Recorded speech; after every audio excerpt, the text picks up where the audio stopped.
Hello, my dear friends. You must forgive me if I seem a little bit shaken. It's just that I've done something a little strange. Something I've been afraid to do for a long time. If you've been listening, have you? Have you been listening?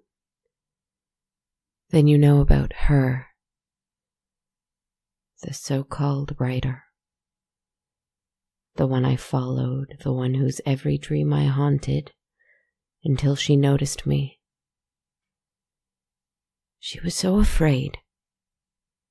She's been so afraid all of this time. Even after I left her alone and went my own way, I could still feel her. In my dreams, every time I looked in the mirror. For all her fear, she had that power over me. The power to make me terrified too. I'm not sure why.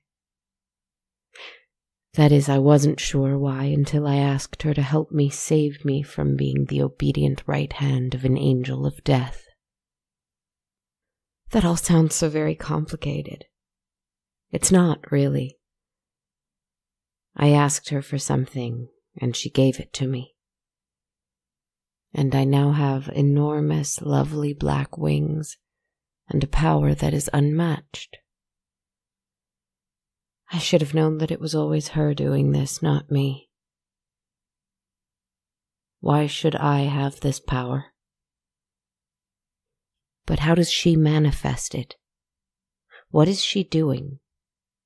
And what if she uses it against me? I find myself in her home. Not actually, of course, not physically. I found a mirror. That's how I see her best, normally. First, I had to find a place. And I did, easily. An abandoned place in a corner of a countryside where probably no one even knew the house was, let alone the fact that its owners had long since left.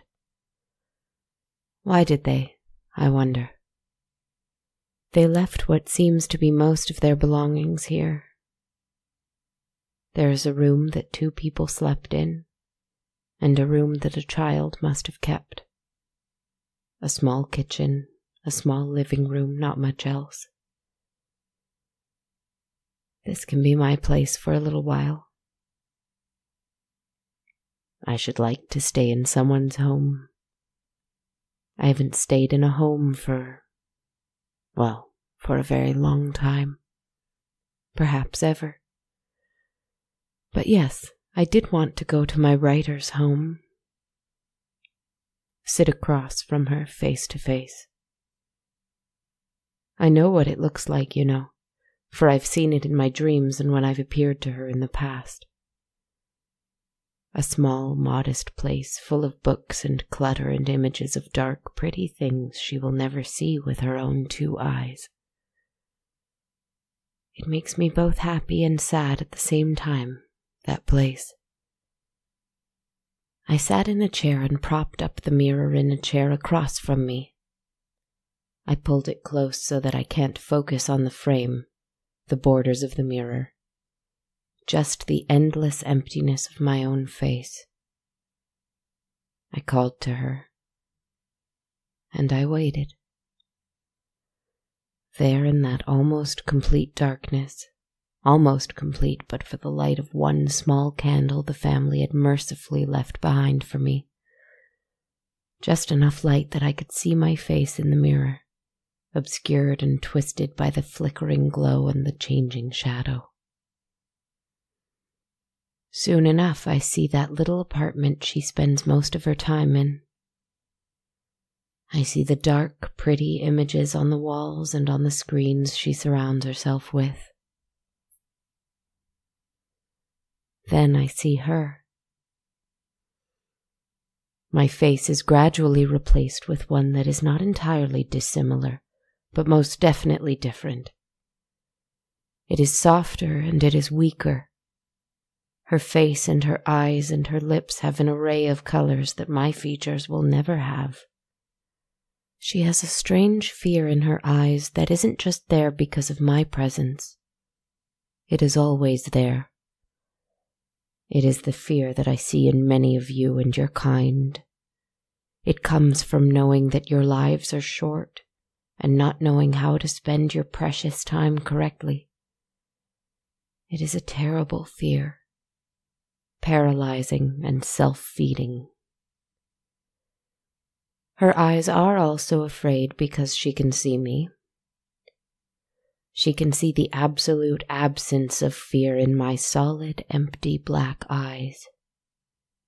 Never has there been a creature less afraid than I am right now, and that is a terrible thing to see. I know that. I pity her for having to look at it. I wish she could see that pity. I wish she could see the depth of my feeling. Hello, my friend.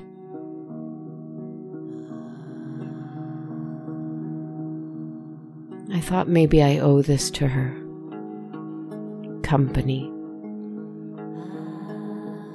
She is still afraid. That makes sense. She doesn't think she's the one with the power. Do you? She says no.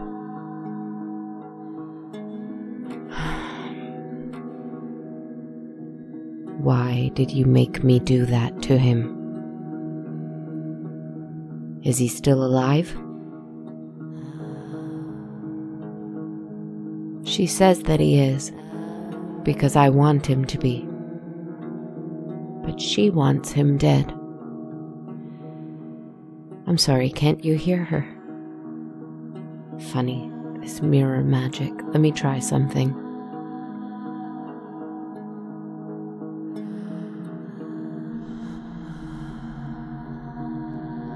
Why did you leave him there alive? We had a chance, we had our chance. I gave you the power, I don't know how, but you called to me. And I came and I gave you the power and you let him go. Why would you let him go after what he did?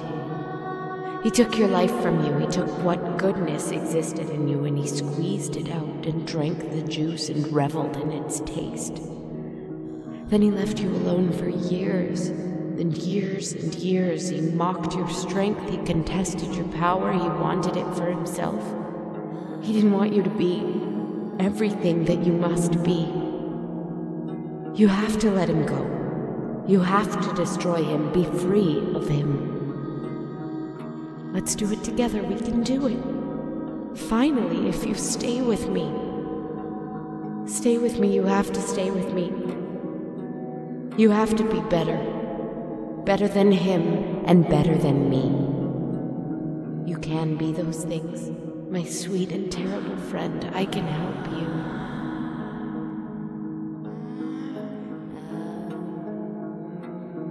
Why are you so sad? Why are you so afraid? I have left you for too long. I have left you all alone. You have grown desperate and terrified. I'm sorry. Sometimes I am so in love with this world that I forget what it can do to the poor creatures in it. Sometimes I forget about the cruelty of the world. I won't kill my stranger.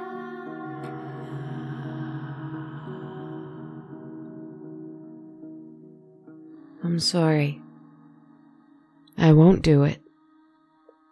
You can give me all the power in the world, but I won't make myself free of him. Not like that. I love him.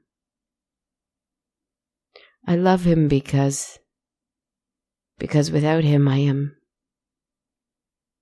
am you. You gave me so much, dear one in the mirror. Sometimes I think I dream of ancient temples and fields of wheat and my bare feet walking on roads that were not paved. I think I dream of old places that have long since been destroyed.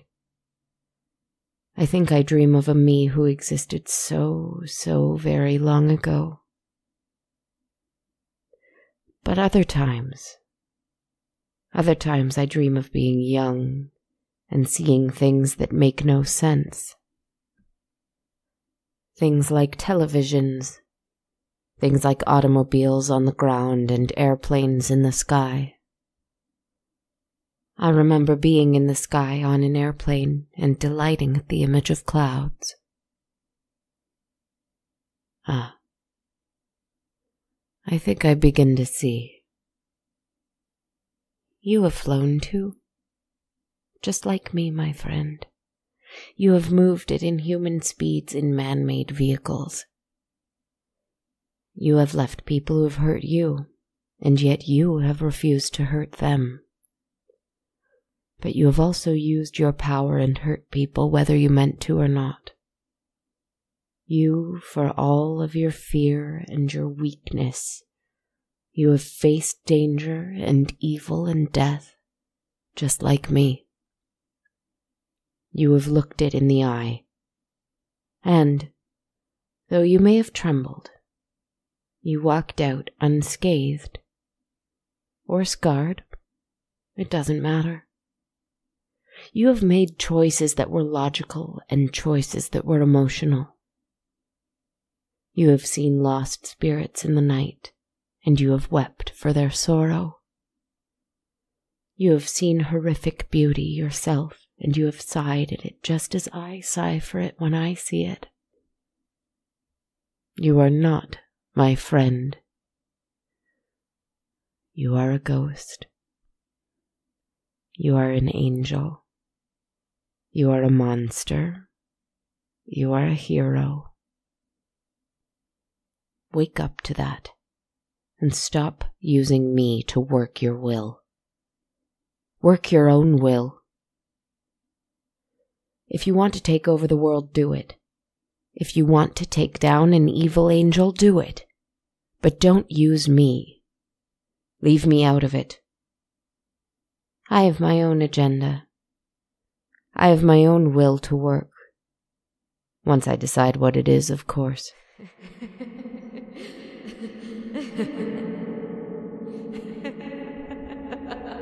For all your wisdom, and for all of your years, and for all of your empty goals and promises, and your wonderful, confusing words, you really don't understand, do you?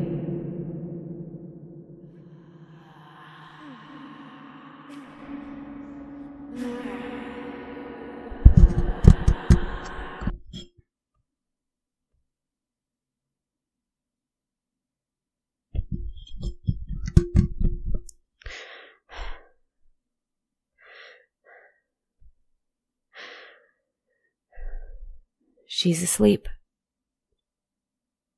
I can feel it. But I can still feel her there, waiting. She was here with me just a moment ago in the same room.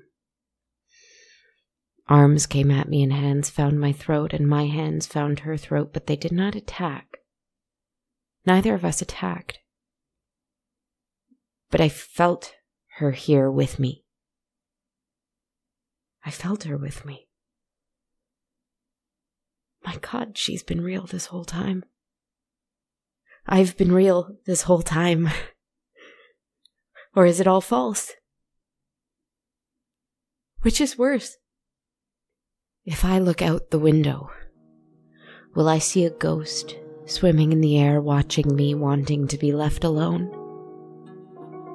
Will I see a phantom horse, chestnut-colored, waiting? Will there be a pack of wolves, eyes glowing, jaws snapping? Will there be 3 winged figures, glorious and beautiful, weapons in hand? Or merely one lonely man, cloaked in black, who used to be resplendent and terrifying and smiling, but is now only sad, cold and afraid? Or will there be nothing? as there has been in the past? Will there just be nothing there but the moon? That moon that gives me hope that there is, in fact, something waiting in the shadows. She's not answering, and so she cannot tell me that there is. Perhaps she will when she wakes up.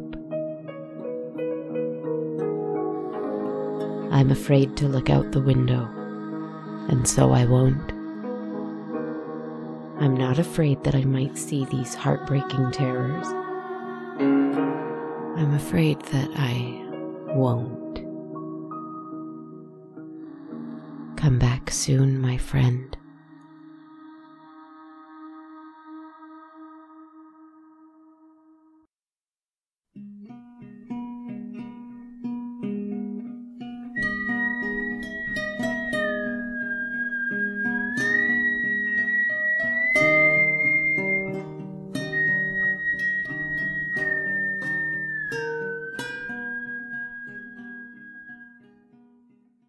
Hello everyone, it's me, Kristen, your writer, and it's us, your narrator as well. We're confused. Thank you so much for joining us for episode 55 of On a Dark, Cold Night. Your being with us each week really means so much. Just a few brief things this week. If you want to support the show, there are a few really helpful ways to do so.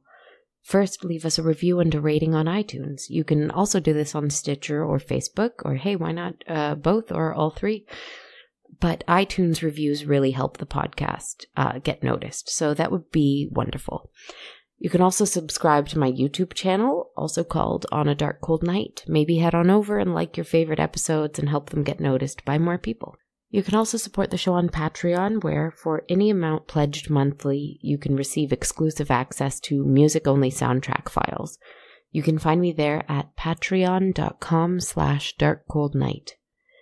If you want to support just once and don't want that perk, you can also find me at ko-fi.com/darkcoldnight, where you can buy me a coffee to help keep the show running. As I said last week, I'm a team of just me, so any support would be extremely appreciated. You can also help out by listening to the podcast on the free Radio Public app, where every listen counts towards paying me as your podcaster.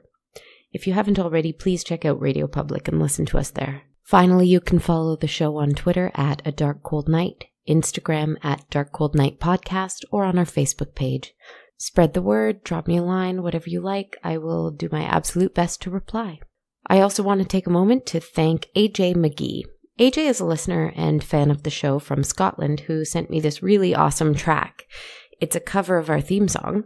And as you guys know, I write and perform all the music on the show, so I thought it was really cool to hear someone else's interpretation of my music. I'm going to play it for you now.